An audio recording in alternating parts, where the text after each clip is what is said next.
आजकल की लाइफस्टाइल में तनाव, डिप्रेशन, एंजाइटी जैसे मामले तेजी से बढ़ रहे हैं। अब भाई बिरयानी मंगवाने से लेकर अगर हम टीपी लगाने के पास पहुंचे तो उसमें बड़ा ही कंफ्यूजन होता है। इन छोटी छोटी समस्या और छोटी छोटी परेशानियों की गुत्थी, जो रेल की गुत्थी बढ़ जाती है, वो इतनी बड़ी भी नहीं होती है जितना हम उसे समझ लेते हैं। इन ऐसे ही सवालों के साथ हमारे साथ मौजूद हैं मनोचिकित्सक डॉक्टर सत्यकांत त्रिवेदी जी। सर, सबसे पहले आपका स्वागत है। नमस्कार। नमस्कार सर। सर, जिस तरह से मेंटल हेल्थ अवेयरनेस डे है और सबसे हम सीधा चर्चा करते हैं, जिस तरह बात हो रही है कि मानसिक डिप्रेशन तेजी से बढ़ रहा है, वो आम हो, युवा हो या महिला या पुरुष या फिर किसी भी पीढ़ी के दर्जे से बात करें, तो ऐसी समस्या क्यों हो रही है? देखिए, इन समस्याओं के पीछे बहुत सारे कारण हैं और जो सबसे इम्पोर्टेंट कारण है वो हमारी बदलती जीवन शैली है और जो परिवार की प्रणाली है वो भी काफ़ी तेजी से बदलाव ले रही है। दिनचर्या में काफ़ी बदलाव आया है। पूंजीवाद ने हमारी फैमिलीज को ग्रैस्प कर लिया है, जिसके चलते जो बड़े परिवार थे, जो एक मेंटल हेल्थ के लिए कुशन का काम करते थे, वो छोटे परिवारों में तब्दील हो गए हैं। महिलाएं आर्थिक रूप से इंडिपेंडेंट हुई हैं, तो इससे भी घर का संचालन बहुत तेजी से बदला है। घर में सोशल मीडिया का यूज बढ़ा है, नींद की आदतों में बदलाव आया है, खान पान की आदतों में बदलाव आया है और सबसे इम्पोर्टेंट जो रिश्तों के जुड़ाव हैं, जो रिश्तों के बीच में बातचीत है, उनमें भी काफी बदलाव आया है, जिसके चलते जो मेंटल हेल्थ की समस्याएं हैं हम बहुत तेजी से देख रहे हैं। सर, आजकल हम देखते हैं कि लोग ना एक दूसरे की बात नहीं सुनना पसंद करते हैं। वो सिर्फ उनमें या फिर ये कहें कि सब्र ही नहीं है कि वो कंप्लीट कर पाए। इतना ज्यादा छोटी छोटी चीजों में पैनिक होना और परेशान होना, सर ऐसा क्यों है? देखिए, समय के साथ जो है वो हमारी डिमांड्स काफी चेंज हो चुकी हैं। डिमांड्स की हम बात करें कि जो वर्किंग आवर्स हैं वो बहुत बुरी तरीके से हमारे बढ़ गए हैं।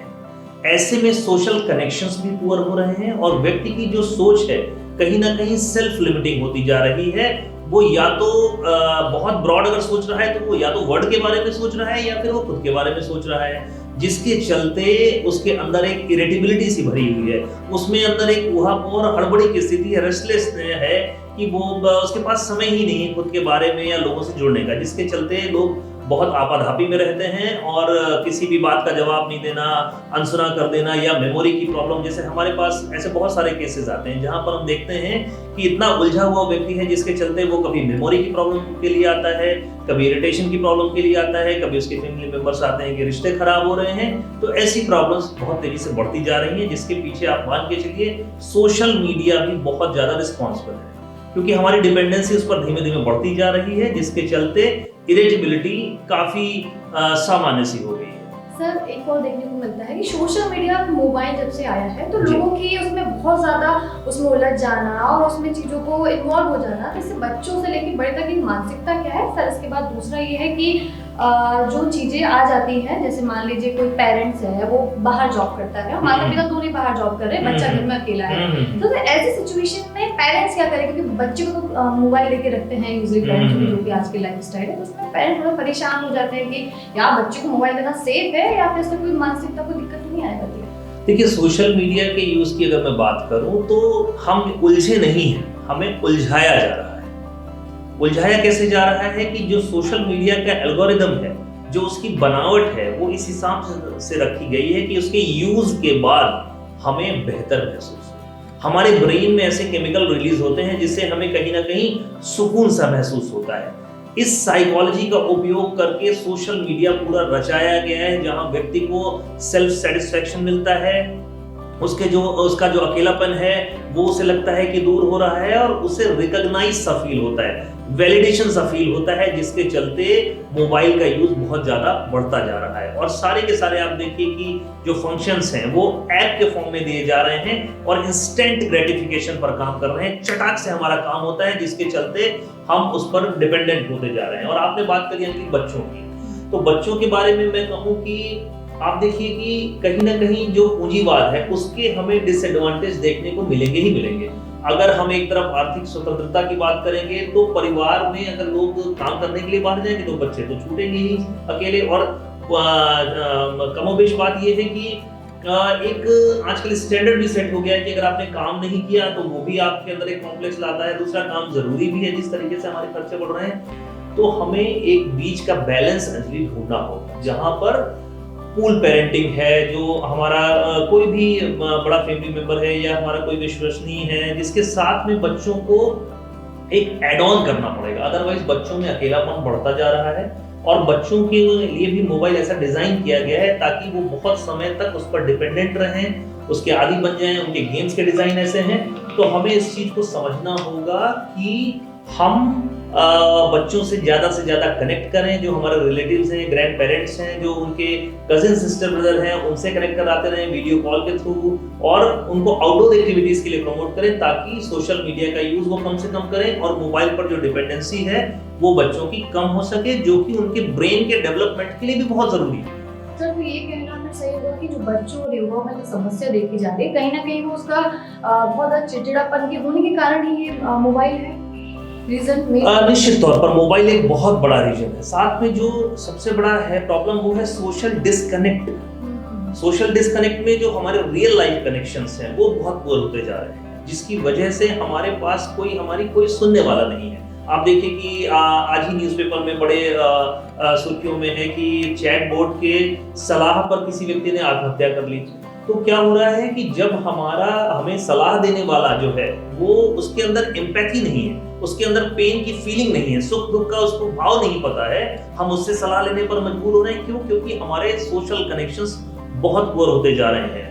इतने लंबे अनुभव के बाद मैं जरूर ये कह सकता हूँ कि इस समय की सबसे बड़ी जो प्रॉब्लम है वो है लोनलीनेस, अकेलापन। हर इंसान अकेले में जूझ रहा है, ना उसके पास कोई सुनने वाला है, और सबसे बड़ी बात है सुनने वाला है भी तो वो बहुत सुपरफिशियल सुन रहा है, बहुत सतही रूप से बात करके कोई भी न्यूट्रल सी को सलाह दे रहा है, जिसके चलते लोग और परेशान होते जा रहे हैं। कैसे दूर करें? मतलब जिसने आपने बताया कि लोग अकेलापन बहुत ज्यादा महसूस कर रहे हैं, उस अकेलेपन से लोग कैसे बाहर निकले? देखिए, आपको लोनलीनेस को ये मानना पड़ेगा कि इस समय की जो सोसाइटी है ये उसका बाई प्रोडक्ट है। इतना जल्दी उसकी कोई रेमेडी शायद नहीं आने वाली है। तो हमें सेल्फ सफिशिएंट बनने की जरूरत है, जहां पर हम आत्मविकास करें, खुद से डायलॉग्स करें, मेरे लिए क्या सही है, क्या गलत है, स्ट्रेसफुल कंडीशन को मैं कैसे डील करूं, और ये मान के चलूं। मैं तो ये इसमें बड़ी ही क्रूरता से बोलता हूं कि आप मान के चलिए कि आपको ये चीजें झेलनी है, उसके लिए आप तैयार खुद को कैसे कर रहे हैं। आप बहुत ज्यादा डिपेंडेंट भी मत बनिए किसी के ऊपर, ये समझ के चलिए कि मुझे अडेप्ट करना होगा। और फिर भी अगर आपको लगता है कि मैं क्या कर सकता हूं, तो मुझे ऐसा लगता है सबसे इंपॉर्टेंट जो है वो है स्लीप। 7 से 9 घंटे की नींद आपके लिए बेहद आवश्यक है, सबसे पहली बात। दूसरी बात, आपको ये समझना होगा कि आपको अपने कुछ दोस्त, 1 2 या कुछ रिश्तेदार ऐसे होंगे जहां पर आप अपने मन की बात उनसे कह सकें। योग, प्राणायाम और एक्सरसाइज ये मेंटल हेल्थ के लिए बहुत अच्छे हथियार हैं, जिसका उपयोग हम नहीं कर रहे हैं। साथ में स्क्रीन टाइम को अंजलि लिमिट करना बहुत जरूरी है। अगर आपका स्क्रीन टाइम लिमिटेड है तो ये अपने आप में एक लग्जरी है। साथ ही साथ किसी भी प्रकार के ड्रग एडिक्शन का, अल्कोहल का, सिगरेट का, बीड़ी का, तंबाकू का, गुटखे का, इनका उपयोग कभी भी स्ट्रेस, एंजाइटी के लिए या नींद के लिए बिल्कुल नहीं करना चाहिए। इसके बाद भी अगर आपको स्ट्रेस, एंजाइटी, डिप्रेशन जैसा लग रहा है तो आप मनोचिकित्सक से जरूर सलाह लें, वहां पर बिल्कुल नहीं हिचकें। मानसिक स्वास्थ्य का ही हिस्सा है, क्योंकि आज हम लोग मानसिक स्वास्थ्य जागरूकता पर बात कर रहे हैं, तो स्वास्थ्य का ही हिस्सा है, जिसमें कई बार हमारे मूड फ्लक्चुएशन होना, स्लीप डिस्टर्बेंस आना, निगेटिव थॉट्स आना, ये बहुत कॉमन है। तो इनके लिए आप प्रोफेशनल सलाह के लिए भी जा सकते हैं। तो हमारे ऑडियंस को प्लीज आप ये बताइए कि ऐसी सिचुएशन अगर हो रहा है तो किस सिचुएशन में अभी आप समय है, डॉक्टर के पास चले जाइए आप, तो कब जाना चाहिए, सही समय क्या होता है? देखिए, मनोचिकित्सा की भाषा में हम लोग यहाँ पर एक बाउंड्री खींचते हैं। वो बाउंड्री क्या है कि जब मेरी मन की समस्याओं की वजह से मेरा काम, मेरी दिनचर्या, मेरे रिश्ते प्रभावित होने लगे, तो वहां पर एक अलार्म होता है कि आप मनोचिकित्सक से सलाह लें। दुख होना, एंजाइटी होना, स्लीप डिस्टर्बेंस होना, ये बहुत कॉमन है। लेकिन अगर आपकी दिनचर्या प्रभावित हो रही है, आप अपना काम नहीं कर पा रहे हैं, सिर दर्द से जूझ रहे हैं, घबराहट है, बेचैनी है, आप अपना ऑफिस में काम पर फोकस नहीं कर पा रहे हैं, आप अपनी पढ़ाई बेहतर ढंग से नहीं कर पा रहे हैं, रिश्तों में अनबन हो रही है, और कहीं ना कहीं पूरी क्वालिटी ऑफ लाइफ डिस्टर्ब है, तो यही सही समय होता है कि वहां पर आप प्रोफेशनल हेल्प लें। और मानसिक रोग होना, मानसिक समस्या होना किसी भी प्रकार का कलंक का विषय नहीं है। इसमें जागरूकता के अभाव की वजह से, और कहीं ना कहीं लोगों में कलंक का भाव है कि लोग मुझे पागल कहने लगेंगे, मैं मानसिक रोग विशेषज्ञ के पास में जाऊंगा, ऐसा ये मिथ बहुत तेजी से टूट रहा है। पिछले 10 सालों में बहुत सारे लोग हेल्थ के लिए आगे आ रहे हैं और मुझे लगता है कि आप जैसे मीडिया हाउसेस जब मेंटल हेल्थ पर बात करेंगे तो ये जागरूकता और तेजी से आएगी और लोग हेल्थ के लिए आगे आएंगे।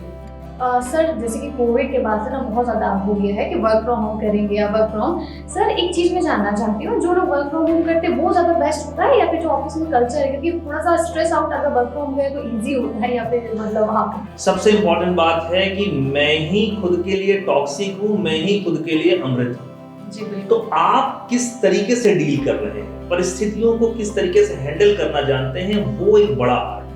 तो आप ही वर्क फ्रॉम होम के बहुत सारे सकारात्मक उपयोग कर सकते हैं और वर्क फ्रॉम ऑफिस को भी आप नकारात्मक बना सकते हैं। तो सबसे इंपॉर्टेंट बात है आप डील कैसे करें। लेकिन अगर आप मेरी राय पूछेंगी तो मैं यही कहूंगा कि मुझे लगता है कि वर्क फ्रॉम होम और वर्क फ्रॉम ऑफिस दोनों का एक मुझे लगता है कि जो कॉम्बो है वो तैयार किए जाने की जरूरत है, जहां पर व्यक्ति खुद को समय भी दे पाए और ऐसा भी ना हो कि उसका सामाजिक पूरी तरीके से कटाव हो जाए। तो वर्क फ्रॉम होम जो पूरी तरीके से कर रहे हैं, ऐसे बहुत सारे लोग प्रभावित हैं, खासकर एंजाइटी, डिप्रेशन और एक स्किल लर्निंग का उनमें प्रॉब्लम मैं देख रहा हूँ, क्योंकि उनका एक्सपोजर लिमिट हो जाता है। और वर्क फ्रॉम ऑफिस का ये प्रॉब्लम है कि ओवरबर्डन है। आज आपकी 7 से 8 घंटे की आपकी जॉब है, आपको सैलरी मिल रही है, लेकिन व्हाट्सएप के ईमेल के माध्यम से आपको 24 घंटे कनेक्ट किया जा रहा है। तो आप देखिए कि बहुत सारे जो डेवलप्ड कंट्रीज हैं उन्होंने राइट टू डिस्कनेक्ट भी दिया है कि हम कब अपने बॉस से, अपने ऑफिस से डिस्कनेक्ट हो चुके हैं। मुझे ऐसा लगता है कि एक कॉम्बिनेशन दोनों का तैयार करना चाहिए, ऑफिस और वर्क फ्रॉम होम का, ताकि हम क्वालिटी ऑफ लाइफ पे भी फोकस कर सके और हम बहुत सारी स्किल से बहुत सारे कनेक्शंस को भी जुड़े रहने का मौका मिले। सर आप मेंटल हेल्थ अवेयरनेस के अंदर बात करें तो ऐसी 2 या 3 टिप्स जो आप हमारी ऑडियंस को देना चाहेंगे कि वो जाने कि हमें अगर परेशान हो रहे हैं, एंजाइटी हो रही है या थोड़ा नर्वस हो रहे हैं, घबरा रहे हैं, तो सबसे कैसे बच सकते हैं? जैसा कि मैंने पहले बताया कि अगर आपको मेंटल हेल्थ संबंधी समस्याओं से कोई बचाव चाहिए तो उसमें सबसे इम्पोर्टेंट मैं आपसे कहूँगा कि नींद से कीमती कोई भी लाइफ स्टाइल नहीं हो सकता। और आप अगर ईमानदारी से एनालिसिस करेंगे तो आप बहुत कम सो रहे होंगे अगर आप पिछले 5-7 साल और अभी में कंपेयर करेंगे। तो नींद पर फोकस कीजिए, वॉक, योगा, प्राणायाम कीजिए, जरूर एक्सरसाइज कीजिए, उससे एंजाइटी से लड़ने में बहुत मदद मिलती है। और अपनों से बात करते रहिए। कई बार हम झिझक की वजह से अपनों से बात नहीं करते, बात करने से हमेशा हेल्प मिलती है। तो ये 3-4 सबसे इंपॉर्टेंट बातें हैं जिसको अपना करके आप अपने मेंटल हेल्थ की रक्षा कर सकते हैं। तो देखा आपने, जाना मेंटल हेल्थ से निपटने के लिए कितने सारे तत्परम करने की जरूरत नहीं पड़ती है। लिमिटेड कुछ ही चीजें हैं जो हमें सर ने बताया, जो कि बेहद जरूरी है।